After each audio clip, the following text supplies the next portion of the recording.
Hi hello ಎಲ್ಲರಿಗೂ ನಮಸ್ಕಾರ. Welcomes to Aravind's education YouTube channel. ಈ ಸೆಷನಲ್ಲಿ ಕಮ್ಯುನಿಕೇಷನ್ ಚಾಪ್ಟರ್ ಕಂಟಿನ್ಯೂಷನ್ನ ನೋಡೋಣ. ಓಕೆ, ಕ್ಲಾಸ್ ರೂಮ್ ಕಮ್ಯುನಿಕೇಷನ್ ಅಂದರೆ ಏನು, ಯಾರ್ಯಾರ ಮಧ್ಯೆ ನಡೆಯುತ್ತೆ, ಅದರ ಪ್ರಿನ್ಸಿಪಲ್ಸ್ ಏನಿರುತ್ತೆ. ಸೊ ಕ್ಲಾಸ್ ರೂಮ್ ಕಮ್ಯುನಿಕೇಷನ್ ಯಾವಾಗಲೂ ಟೀಚರ್ ಮತ್ತು ಸ್ಟೂಡೆಂಟ್ಸ್ ಮಧ್ಯ ಅಥವಾ ಅಮಾಂಗ್ ದ ಸ್ಟೂಡೆಂಟ್ಸ್ ಮಧ್ಯ ನಡೀತಾ ಇರುತ್ತೆ. Teacher and students or among the students. Okay, classroom communication is an integral process. Classroom communication ಅದು ಇಂಟಿಗ್ರಲ್ ಅಂದರೆ ಯಾವಾಗಲೂ ಜೊತೆಗೆ ಇರಲೇಬೇಕು. ಮತ್ತು ಪರ್ಪಸಿವ್, positive and ಪ್ರಾಗ್ಮೆಟಿಕ್. What is this ಪರ್ಪಸಿವ್, positive and ಪ್ರಾಗ್ಮೆಟಿಕ್ in nature ಅಂದರೆ ಪರ್ಪಸಿವ್ ಕ್ಲಾಸ್ರೂಮ್ ಕಮ್ಯುನಿಕೇಷನ್ ಯಾವ್ದಾದ್ರು ಪರ್ಪಸ್ ಇಟ್ಕೊಂಡೇ ಮಾತ್ರ ಕ್ಲಾಸ್ರೂಮ್ ಕಮ್ಯುನಿಕೇಷನ್ ನಡೆಯುತ್ತೆ. ಫಾರ್ ಎಕ್ಸಾಂಪಲ್, ಸಬ್ಜೆಕ್ಟ್ ಬಗ್ಗೆ ಮಾತಾಡ್ತೀವಿ, ಸಬ್ಜೆಕ್ಟ್ ಫಿನಿಷ್ ಮಾಡೋದ್ರ ಬಗ್ಗೆ ಆಲೋಚನೆ ಮಾಡ್ತಿರ್ತೀವಿ, ಅದೊಂದು. ಮತ್ತು ಸಿಲೆಬಸ್ ಕಂಪ್ಲೀಷನ್ ಬಗ್ಗೆ ಯಾವಾಗಲೂ ಕ್ಲಾಸ್ ರೂಮ್ ಕಮ್ಯುನಿಕೇಷನ್ ಅದು ಒಂದು ಪರ್ಪಸ್ ಆಗುತ್ತೆ. ಮತ್ತು ಪಾಸಿಟಿವ್ ಮೋಟಿವೇಶನ್ ಮಾಡೋದು ಅದು ಒಂದು ಪರ್ಪಸ್ ಆಗಿರುತ್ತೆ. So it is a purpose. ನೋಡಿ, ಪಾಸಿಟಿವ್ ಇಲ್ಲೇ ಬರ್ತಾರೆ. Positive class room communication has to be very positive at the starting of the class or ending of the class. ಹಂಗೆ what is this pragmatic nothing but using of tools. ಯಾವ tools use ಮಾಡ್ತೀವಿ ನಾವು? ಪ್ರಾಕ್ಟಿಕಲ್ಲಾಗಿ ನಾವು ಬರೀ theoretical ಪಾಠ ಮಾಡ್ತಾಯಿರ್ತೀವಿ. Theoretical justify ಮಾಡೋಕ್ಕೆ ನಾವು ಯಾವ ಟೂಲ್ಸ್ನ ಯೂಸ್ ಮಾಡ್ತೀವಿ, what type of tools we are using in class room communication. So class room communication must be purposive ಇರಬೇಕು, ಒಂದು ಪಾಸಿಟಿವ್ ಆಗಿರಬೇಕು, ಮತ್ತು pragmatic in nature. Okay, next class room communication we know that takes place between teacher and learner are in formal and informal situation. Formal ಇರ್ಬೋದು ಅಥವಾ informal ವೇಯಲ್ಲಿ class room communication ನಡೆಯುತ್ತೆ. For example, class room communication formal ಅಂದ್ರೇನು, rules and regulations ಇರುತ್ತೆ formal. Informal ಅಂದರೆ likewise there is no rules and regulation, obviously common talk might be. Okay, and class room communication allows immediate feedback to the teacher. ನೋಡಿ, ಯಾವುದೇ ಒಂದು ಪಾಠ ಮಾಡಬೇಕಾದ್ರೆ ಅಥವಾ classes handle ಮಾಡಬೇಕಾದ್ರೆ ಯಾವಾಗಲೂ ಒಂದು ಇಮಿಡಿಯೇಟ್ ಫೀಡ್ಬ್ಯಾಕ್ ಇರುತ್ತೆ. ನಾವೇನು ಪಾಠ ಮಾಡ್ತೀವಿ, ಕೆಲವರು ಸ್ಟೂಡೆಂಟಿಗೆ ಅರ್ಥ ಆಗುತ್ತೋ ಇಲ್ಲ ಅಂತ ಅವ್ರು ಇಮಿಡಿಯೇಟಾಗಿ ಕೇಳ್ತಾರೆ, ಇಲ್ಲಾಂದರೆ ಕ್ವಶನ್ಸ್ ರೈಸ್ ಮಾಡ್ತಾರೆ. So there is an immediate feedback to the teacher. Okay,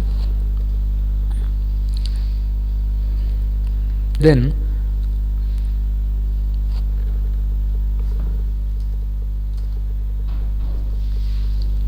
okay, what are the effective classroom communication?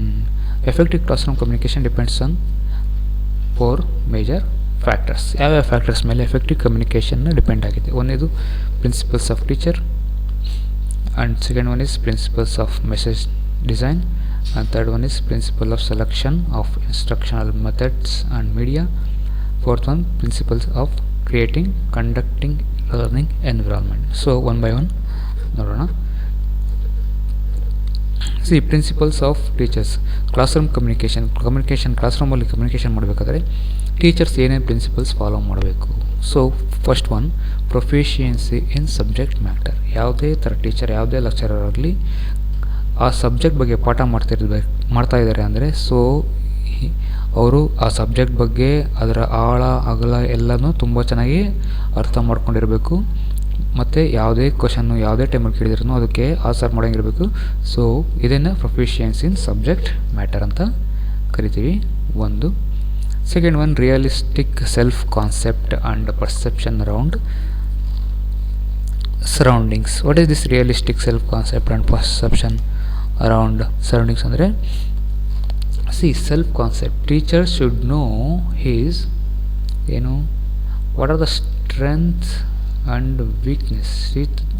ಟೀಚರಿಗೆ ಅವ್ರ ಸ್ಟ್ರೆಂತು ಮತ್ತು ವೀಕ್ನೆಸ್ ಗೊತ್ತಿರಬೇಕು. ಸೊ ನೋಡಿ, ಸೈನ್ಸ್ ಟೀಚರ್ಗೆ ಅವರು ಯಾವುದರಲ್ಲಿ ಯಾವ ಸಬ್ಜೆಕ್ಟಲ್ಲಿ ಸ್ಟ್ರೆಂತ್ ಇದೆ ಅವ್ರದ್ದು, ಫಿಸಿಕ್ಸಾ, ಬಾಟ್ನಿನ, ಹೀಗೆ ಝೂಲಾಜಿನ, ಆ ಥರ. ಓಕೆ, ವೀಕ್ನೆಸ್ ಅವರು, ನೀವು ಸೈನ್ಸ್ ಟೀಚರ್ನ ತಗೊಂಡೋಗಿ ಅವರಿಗೆ ನೀವು ಆರ್ಟ್ಸ್ ಮಾಡಿರಿ ಅಂದರೆ ಮಾಡ್ತಾರಾ? ಇಲ್ಲ. ಸೊ ಟೀಚರಿಗೆ ಗೊತ್ತಿರುತ್ತೆ ಅವರು ಯಾವ ಸಬ್ಜೆಕ್ಟಲ್ಲಿ ಅಥವಾ ಅವ್ರದ್ದು ಏನು ಸ್ಟ್ರೆಂತ್ ಇದೆ, ಏನು ವೀಕ್ನೆಸ್ ಇದೆ, ಅವ್ರ ಕಮ್ಯುನಿಕೇಷನ್ ಸ್ಟ್ರಾಂಗ್ ಇದೆಯಾ ಅಥವಾ ಕಮ್ಯುನಿಕೇಷನ್ ವೀಕ್ ಇದೆಯಾ, ಈ ಥರ ಕೆಲವು ಟೀಚರ್ಸ್ಗೆ, ಪ್ರತಿಯೊಬ್ಬ ಟೀಚರ್ಸ್ಗೆ ಅವ್ರಿಗೆ ಆದಂಥ ಒಂದು ಸ್ಟ್ರೆಂತ್ ಆ್ಯಂಡ್ ವೀಕ್ನೆಸ್ ಇರುತ್ತೆ. This non as realistic self concept. ಅಂದರೆ ಅವರು ತಿಳ್ಕೊಬೇಕು ನನ್ನ ಸ್ಟ್ರೆಂತ್ ಏನು, ನನ್ನ ವೀಕ್ನೆಸ್ ಏನು, ಈ ವೀಕ್ನೆಸ್ ಇರೋದನ್ನ ನಾನು ಹೇಗೆ ಆ ವೀಕ್ನೆಸ್ನ ಸ್ಟ್ರೆಂತಾಗಿ ಬದಲಾಯಿಸ್ಕೊಳೋದು ಅಂತ ಅವರು ಯೋಚನೆ ಮಾಡಬೇಕು. ಮತ್ತು perception around the surroundings, that is what perception ಅಂದರೆ ಅವ್ರ ಸರೌಂಡಿಂಗ್ ಮುಂದೆ ಏನೇನು ನಡೀತಾ ಇದೆ, ಅವ್ರದ್ದು ಆ ಸರೌಂಡಿಂಗ್ ಮೇಲೆ ಅವ್ರ ವ್ಯೂಸ್ ಏನಿದೆ. This is the one of the principle of teachers. Okay, understand the learners, this is a very important. ನೋಡಿ, ನಾವು ಯಾವುದೇ ಪಾಠ ಮಾಡ್ತಿರಲಿ, ನಾವು ಪಾಠ ಅಥವಾ ಯಾವುದೇ ಸೆಮಿನಾರ್ ಕೊಡ್ತಿರಲಿ, ಫಸ್ಟು ನಾವು ತಿಳ್ಕೊಬೇಕು ಅಂದರೆ ನಮ್ಮ ಲರ್ನರ್ಸು ಬಿಹೇವಿಯರ್ ಹೇಗಿದೆ, ನಮ್ಮ ಲರ್ನರ್ಸ್ ಅಂಡರ್ಸ್ಟ್ಯಾಂಡಿಂಗ್ ಕೆಪಾಸಿಟಿ ಹೇಗಿದೆ, ನಮ್ಮ ಲರ್ನರ್ಸ್ದು ಬ್ಯಾಕ್ಗ್ರೌಂಡ್ ಏನಿದೆ. ಇವಾಗ ನಾವು ಯಾವುದೋ ಸೆಮಿನಾರ್ ಸೈನ್ಸ್ ರಿಲೇಟೆಡ್ ಸೆಮಿನಾರ್ ಮಾಡ್ತೀವಿ, ಆರ್ಟ್ಸ್ ಸ್ಟೂಡೆಂಟ್ಸ್ನೆಲ್ಲ ಕೂರಿಸ್ಕೊಂಡು ಸೈನ್ಸ್ ರಿಲೇಟೆಡ್ ಸೆಮಿನಾರ್ಗೆ ಅವ್ರನ್ನ ಜಾಯ್ನ್ ಮಾಡಿಸಿದ್ರೆ ಏನು ಅರ್ಥ ಬರುತ್ತೆ, ಅವ್ರಿಗೇನು ತಲೆ ಬಿಡೋದು ಅರ್ಥ ಆಗೋಲ್ಲ. ಸೊ ಅವ್ರ ತಲೆಗೆ ನಾವು ಹೇಳೋ ಕಾನ್ಸೆಪ್ಟನ್ನ ತುಂಬಬೇಕು ಅಂದರೆ ಅವ್ರನ್ನ ಬಿಹೇವಿಯರು, ಅವ್ರ ಬ್ಯಾಕ್ಗ್ರೌಂಡು ನಾವು ಚೆನ್ನಾಗಿ ಅರ್ಥ ಮಾಡ್ಕೊಂಡಿದ್ರೆ ಅವರಿಗೆ ಮನದಟ್ಟಾಗೋ ಹಾಗೆ ಎನಿ ಟೀಚರ್ ಆರ್ ಲೆಕ್ಚರರ್ ಪಾಠ ಮಾಡ್ಬೋದು ಅಥವಾ ಸೆಮಿನಾರ್ನ ಮಾಡ್ಬೋದು. ಅವ್ರ ಪ್ರಿಯರ್ ನಾಲೆಡ್ಜ್ ಮತ್ತು ಸಬ್ಜೆಕ್ಟ್ ಲರ್ನರ್ಗೆ ಸಬ್ಜೆಕ್ಟ್ ಮೇಲಿರೋ ಪ್ರಿಯರ್ ನಾಲೆಡ್ಜ್ ಅಂದರೆ ಮುಂಚೆನೇ ಗೊತ್ತಿರಬೇಕು ಕೆಲವೊಂದು.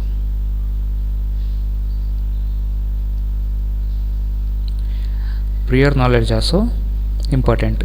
ಓಕೆ, ಲರ್ನರ್ಸ್ ಪ್ರಿಯರ್ ನಾಲೆಡ್ಜು ಲೆಕ್ಚರರ್ಗೆ ಅಥವಾ ಟೀಚರ್ಗೆ ಗೊತ್ತಿರಬೇಕು. ಆ್ಯಂಡ್ ಅವ್ನ ಕಾನ್ಸೆಪ್ಟ್ ಪ್ರೀವಿಯಸ್ಲಿ ಯಾವ್ದಾದ್ರು ಪಾಠ ಮಾಡ್ತಿದ್ವಿ ಅಂದರೆ ಆ ಸಬ್ಜೆಕ್ಟ್ ಪ್ರೀವಿಯಸ್ ಕಾನ್ಸೆಪ್ಟ್ಸ್ ಅವನಿಗೆ ಗೊತ್ತಿದೆ ಇಲ್ಲ ಅಂತಲೂ ಟೀಚರ್ಗೆ ಗೊತ್ತಿರಬೇಕು. Next, develop effective communication skills. So communication skill is obvious for ಈ ಟೈಮಲ್ಲಿ, ಈ ಪೀರಿಯಡಲ್ಲಿ, ಈ ಶತಮಾನದಲ್ಲಿ communication skill is one of the important major skill. Okay, ಆ ಕಮ್ಯುನಿಕೇಷನ್ ಸ್ಕಿಲ್ ಇದ್ರೇ ನೀವೇನು ಅಂದ್ಕೊಂಡಿದ್ದೀರ ಅದನ್ನು ಮನದಟ್ಟು ಮಾಡೋಕ್ಕೆ ಸಾಧ್ಯ. ಇಲ್ಲ ಅಂದರೆ you are unable to do your teaching. Okay, so communication skill ಪ್ರತಿ ಟೀಚರ್ಗೂ ಇರಲೇಬೇಕು, ಅದು ಚೆನ್ನಾಗಿರಬೇಕು. Next, knowledge about pedagogy and andragogy. What is this pedagogy and ಆ್ಯಂಡ್ರಾಗೋಜಿ? Andragogy ಅಂದ್ರೇನು, ಪಿಡಾಗೋಜಿ ಅಂದ್ರೇನು? There are two terms, pedagogy and andragogy. Pedagogy ಅಂದರೆ ನಾವು this is the teacher centric, this is the teacher centric, this is the student centric. Okay, ಇದು ನಾವು ಯಾವಾಗಲೂ teacher centric ಹೇಗಿರುತ್ತೆ ಅಂದರೆ, ನೋಡಿ, ನಾವು ಪ್ರೈಮರಿ ಸ್ಕೂಲು ಹೈಸ್ಕೂಲ್ ಮಕ್ಕಳಿಗೆಲ್ಲ ಯಾವಾಗಲೂ ಬುಕ್ಸಲ್ಲಿರೋದು ಮಾತ್ರ ಹೇಳ್ತೀವಿ, ಟೀಚರ್ ಏನು ಹೇಳ್ತಾರೆ ಅದನ್ನು ಮಾತ್ರ ಕೇಳ್ತಾರೆ. So this is teacher centric. ಚೈಲ್ಡ್ಗೆ ಮಾತ್ರ ನಾವು ಇದನ್ನು ಅಪ್ಲೈ ಮಾಡ್ತೀವಿ, ಇದು adult. Okay, this is the main difference of the pedagogy and andragogy. Be subjective and unbiased. Any teacher objective ಆಗಿರಬೇಕು ಮತ್ತು ಯಾವುದೇ ರೀತಿಯ ಬಯಾಸ್ಡ್ ಆಗಿರಬಾರ್ದು. So she must be unbiased in nature. Okay, next, principle of message design. ನಾವು message ಡಿಸೈನ್ನ ಏನಂತ ಕರಿತೀವಿ, smart ಅಂತ ಕರಿತೀವಿ. What is the smart? Your message, ನೀವೇನು ಮೆಸೇಜ್ನ ಡಿಸೈನ್ ಮಾಡ್ತೀರಾ ಪಾಠ ಮಾಡಬೇಕಾದ್ರೆ ಅಥವಾ ಏನಾದ್ರು ಸೆಮಿನಾರ್ ಮಾಡಬೇಕಾದ್ರೆ, so your message should be specific. ಆ ಸಬ್ಜೆಕ್ಟಿಗೆ ಸ್ಪೆಸಿಫಿಕ್ ಆಗಿರಬೇಕು. Your message should be measurable ಆಗಿರಬೇಕು. Your message should be achievable, ಎಲ್ಲರಿಗೂ ಅಚೀವ್ ಆಗೋ ಥರ ಇರಬೇಕು. ಮತ್ತು ರಿಯಲಿಸ್ಟಿಕ್ ಆಗಿರಬೇಕು. ಮತ್ತು your message should be time framed. ಈ ಟೈಮಲ್ಲಿ ನೀವು ಏನು ಮೆಸೇಜ್ ಡಿಸೈನ್ ಮಾಡ್ತೀರೋ ಅದು ಹೇಳಿ ಮುಗಿಸೋ ಥರ ಇರಬೇಕು. So is called smart message. Your message design should be very smart, specific, measurable, achievable, realistic and time frame. Okay, some of the important characteristics of your message design. Okay, ನೋಡಿ, relevant to the objective ಅಥವಾ subject. ನೀವು ಯಾವ ಆಬ್ಜೆಕ್ಟ್ಗೆ ಯಾವ ಸಬ್ಜೆಕ್ಟ್ಗೆ message design ಮಾಡ್ತೀರೋ ಅದಕ್ಕೆ relevant ಆಗಿರಬೇಕು. ಅದು ಬಿಟ್ಟು ಬೇರೆ ಏನೂ ಇರಬಾರ್ದು. ಒಂದು. Second, properly sequenced. ಅಂದರೆ ಪ್ರಾಪರ್ಲಿ ಸೀಕ್ವೆನ್ಸ್ ಅಂದರೆ ಇಂಟ್ರೊಡಕ್ಷನ್ ಆದಮೇಲೆ ಏನು ಬರುತ್ತೆ, ಇಂಟ್ರೊಡಕ್ಷನ್ನು, ಆಮೇಲೆ ಆಬ್ಜೆಕ್ಟಿವು, ಸಬ್ಜೆಕ್ಟಿವು, ಡಿಸ್ಕ್ರಿಪ್ಷನ್ನು, ಆ ಥರ ಬರುತ್ತಲ್ಲ, ಅದು ನಿಮ್ಮ ಮೆಸೇಜ್ ಯಾವಾಗಲೂ ಪ್ರಾಪರ್ಲಿ ಸೀಕ್ವೆನ್ಸ್ಡ್ ಆಗಿರಬೇಕು. Use language comprehensible to the learner. ನೋಡಿ, ಕೆಲವೊಮ್ಮೆ ಏನಾಗುತ್ತೆ, ನೀವು ಯಾವಾಗಲೂ ಇಂಗ್ಲೀಷಲ್ಲಿ ಮಾತಾಡ್ತಿದ್ರೆ ಕನ್ನಡ ಅರ್ಥ ಆಗೋನಿಗೆ ಅಥವಾ ಹಿಂದಿ ಅರ್ಥ ಆಗೋರಿಗೆ ನೀವೇನು ಹೇಳ್ತಿದ್ದೀರಾ ಅಂತ ಲರ್ನರಿಗೆ ಗೊತ್ತಾಗಲ್ಲ. ಓಕೆ, ಆ ಮೆಸೇಜು ಅವರಿಗೆ ರೀಚ್ ಆಗೋಲ್ಲ. ಸೊ ನೀವೇನು ಮಾಡಬೇಕು, ಲರ್ನರ್ ಯಾವ ಲ್ಯಾಂಗ್ವೇಜಲ್ಲಿ ವೆಲ್ ವರ್ಸ್ಡ್ ಇದ್ದಾನೆ, ಲರ್ನರ್ ಯಾವ ಲ್ಯಾಂಗ್ವೇಜ್ ಅರ್ಥ ಮಾಡ್ಕೊತಾನೆ, ಆ ಲ್ಯಾಂಗ್ವೇಜ್ನ ಗಮನದಲ್ಲಿಟ್ಕೊಂಡು ನೀವು ಮೆಸೇಜ್ ಡಿಸೈನ್ನ ಮಾಡಬೇಕು. Okay, next use appropriate symbols. ನೀವು ಮೆಸೇಜ್ ಡಿಸೈನ್ ಮಾಡಬೇಕಾದ್ರೆ ಅಥವಾ ಮೆಸೇಜನ್ನು ಹೇಳ್ಬೇಕಾದ್ರೆ ಯಾವಾಗಲೂ ಕೆಲವು ಅಪ್ರಾಪ್ರಿಯೇಟ್ ಸಿಂಬಲ್ಸ್ನ ಯೂಸ್ ಮಾಡಬೇಕು. ಇನ್ಅಪ್ರಾಪ್ರಿಯೇಟ್ ಯೂಸ್ ಮಾಡಿದರೆ ನೀವು ಹೇಳೋ ಮೆಸೇಜಿಗೂ ಮತ್ತು ನೀವು ಯೂಸ್ ಮಾಡ್ತಿರೋ ಸಿಂಬಲ್ಸಿಗೂ ಒಂದಕ್ಕೊಂದು ಲಿಂಕ್ ಇರಲ್ಲ. ಸೊ ಎರಡಕ್ಕೂ ಲಿಂಕ್ ಆಗಿ ಮೆಸೇಜು ಚೆನ್ನಾಗಿ ಅರ್ಥ ಆಗಬೇಕಂದ್ರೆ you must use appropriate symbols. So use examples. ನಿಮ್ಮ ಸರೌಂಡಿಂಗಲ್ಲಿ ಏನೇನು ನಡೆಯುತ್ತೆ, ಏನು ಒಂದು ಪಾಠ ಮಾಡ್ತಾ ಇರ್ತಾರೆ, ನಿಮ್ಮ ಸರೌಂಡಿಂಗಲ್ಲಿ ಏನೇನು ನಡೆಯುತ್ತೆ ಏನಿಲ್ಲ ಅದ್ರ ಬಗ್ಗೆ ಎಲ್ಲ ನೀವು ಪ್ರಾಪರಾಗಿ ಎಕ್ಸಾಂಪಲ್ಸ್ ಕೊಟ್ಕೊಂಡು ಹೇಳ್ತಾ ಇರಬೇಕು. These are the characteristics of message design. Okay, next principle for selection of instructional methods and media. So see here principle of selection of instructional methods and media ಅಂದ್ರೇನು? ಸಿ, ಯಾವ ಏಡ್ನ ಯೂಸ್ ಮಾಡ್ತೀವಿ ನಾವು ಪಾಠ ಮಾಡಬೇಕಾದ್ರೆ ಯಾವ ಏಡ್, AID ಅಂದರೆ ಯಾವ ಟೂಲ್ಸ್ ಯೂಸ್ ಮಾಡ್ತೀವಲ್ಲ ಅದನ್ನು. ನಾವು ಯಾವುದೇ ಪಾಠ ಮಾಡಬೇಕಾದ್ರೆ ಅಥವಾ ಯಾವುದೇ ಕ್ಲಾಸ್ ರೂಮ್ ಕಮ್ಯುನಿಕೇಷನ್ ಮಾಡಬೇಕಾದ್ರೆ ನಾವು ಯಾವ ಏಡ್ ಯೂಸ್ ಮಾಡ್ತೀವಿ, ಟೂಲ್ಸ್ ಯೂಸ್ ಮಾಡ್ತೀವಿ. It might be a projector ಇರ್ಬೋದು, it might be a mic ಇರ್ಬೋದು, ನಾವು ಬೋರ್ಡ್ ಇರ್ಬೋದು. ಯಾವ್ಯಾವ ಟೂಲ್ಸ್ನ ಯೂಸ್ ಮಾಡ್ತೀವಿ ಅದು ಬಂದುಬಿಟ್ಟು ನಿಮಗೆ selection of instructional methods and ಮೀಡಿಯಾದಲ್ಲಿ ಬರುತ್ತೆ. So select relevant appropriate media. So this is a projector ಇರ್ಬೋದು, something other useful tools. Okay, variety of methods. Use variety of methods ಅಂದರೆ ನೀವು ಒಂದು ಪಾಠನ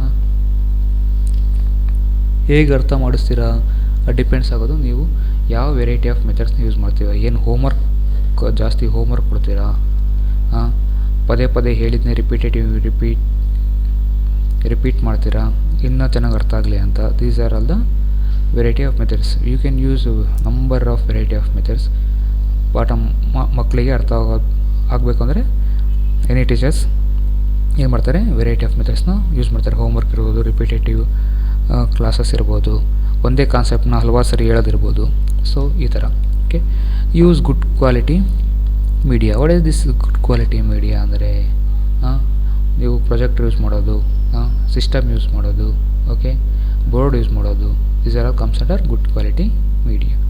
then integrated media in teaching and learning. So what is this integrated media in teaching and learning ಅಂದರೆ relating to the media in teaching. So ನಾವು teaching ಮಾಡಬೇಕಾದ್ರೆ ಸುಮ್ಮನೆ ಬರೀ board ಇಟ್ಕೊಂಡು ಮಾಡಿದರೆ ಏನರ್ಥ ಆಗುತ್ತೆ ಹುಡುಗರಿಗೆ, ಏನು ಅರ್ಥ ಆಗೋಲ್ಲ. ಸೊ ನಾವೇನು ಮಾಡ್ತೀವಿ, ಇಂಟಿಗ್ರೇಟೆಡ್ ಕೆಲವು ಮೀಡಿಯಾ ಅಂದರೆ ಇಂಟಿಗ್ರೇಟೆಡ್ ಥಿಂಗ್ಸ್ನ ಟೂಲ್ಸ್ನ ನಾವು ಟೀಚಿಂಗಲ್ಲಿ ನಾವು ಯೂಸ್ ಮಾಡ್ತೀವಿ. Like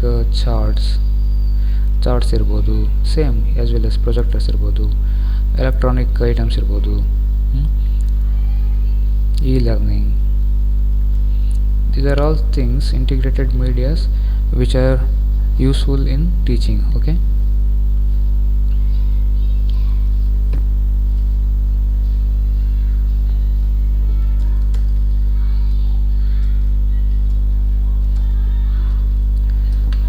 Okay, next principle for creating conducting environment, learning good learning environment. Okay, what are the principles of creating conducting learning environment ಅಂದರೆ ನಾವು ಒಂದು ಲರ್ನಿಂಗ್ ಎನ್ವಿರಾನ್ಮೆಂಟಲ್ ಕ್ರಿಯೇಟ್ ಮಾಡಬೇಕಾದ್ರೆ ಏನೇನು ಅತಿ ಮುಖ್ಯವಾಗಿರುತ್ತೆ, ಅದರ ಪ್ರಿನ್ಸಿಪಲ್ಸ್ ಏನು ಅಂತ ನೋಡಿ. ಕ್ಲಾಸ್ ರೂಮು ಯಾವಾಗಲೂ ನಿಮ್ಮ ಕ್ಲಾಸ್ ರೂಮ್ ಓವರ್ ಕ್ರೌಡೆಡ್ ಆಗಿರ್ಬೋದು. ಇವಾಗ ಏನು ಮಾಡ್ತೀವಿ, ಕೆಲವು ಸಲ ಕ್ಲಾಸ್ ರೂಮ್ಸ್ ಯಾವಾಗಲೂ ಓವರ್ ಕ್ರೌಡೆಡ್ ಆಗಿರುತ್ತೆ. ಮೋರ್ ದೆನ್ 200+ ಸ್ಟೂಡೆಂಟ್ಸ್ ಕೂತ್ಕೊಂಡು ಕೇಳ್ತಾ ಇರ್ತಾರೆ. ಅವಾಗ ನೀವು ಯಾರ ಮೇಲೆ ಅಂತ ಕಾನ್ಸಂಟ್ರೇಟ್ ಮಾಡೋಗುತ್ತೆ, ಓನ್ಲಿ ಫ್ಯೂ ಅಂದರೆ ಫಸ್ಟು ಬೆಂಚಸ್ ಮಾತ್ರ ಕಾನ್ಸಂಟ್ರೇಟ್ ಮಾಡೋಕ್ಕಾಗುತ್ತೆ. ಅದಾದಮೇಲೆ ನಿಮಗೆ ಕಾನ್ಸಂಟ್ರೇಟ್ ಮಾಡೋಕ್ಕೆ ಆಗೋದಿಲ್ಲ. So your classes should not be over crowded, first one. Okay, proper seating arrangement. ನೋಡಿ, ಪ್ರಾಪರ್ ಸೀಟಿಂಗ್ ಅರೇಂಜ್ಮೆಂಟ್ ಹೇಗಿರಬೇಕು ಅಂದರೆ ನೀವು ಪ್ರತಿಯೊಬ್ಬ ವಿದ್ಯಾರ್ಥಿನೂ ಐ ಕಾಂಟ್ಯಾಕ್ಟ್ ಮಾಡೋ ಥರ ಇರಬೇಕು. ಒಂದು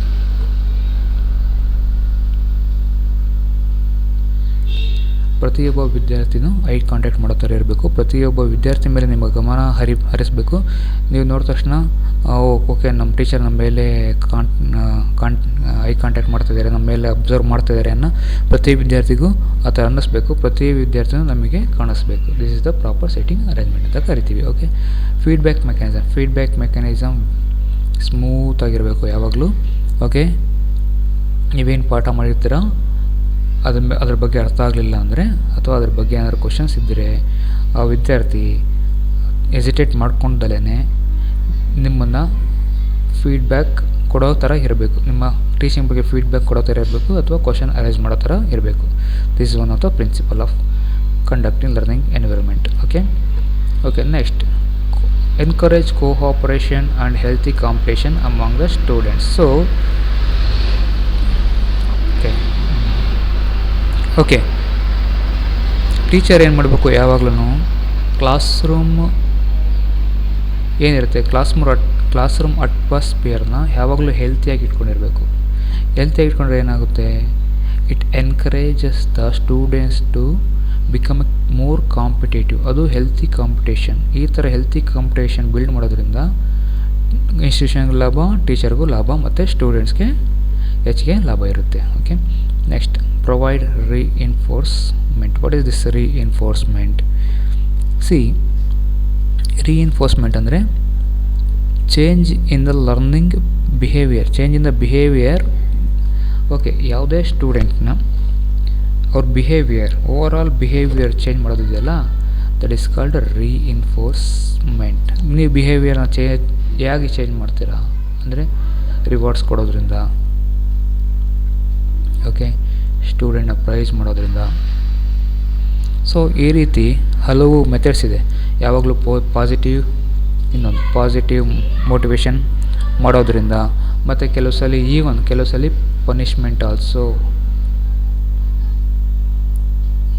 ಪನಿಷ್ಮೆಂಟ್ ಮಾಡೋದ್ರಿಂದನೂ ಯು ಕ್ಯಾನ್ ರೀಇನ್ಫೋರ್ಸ್ ಅಂದರೆ ಚೇಂಜ್ ಬಿಹೇವಿಯರ್ನ ಚೇಂಜ್ ಮಾಡ್ಬೋದು. Okay, you can change the behaviour of the student.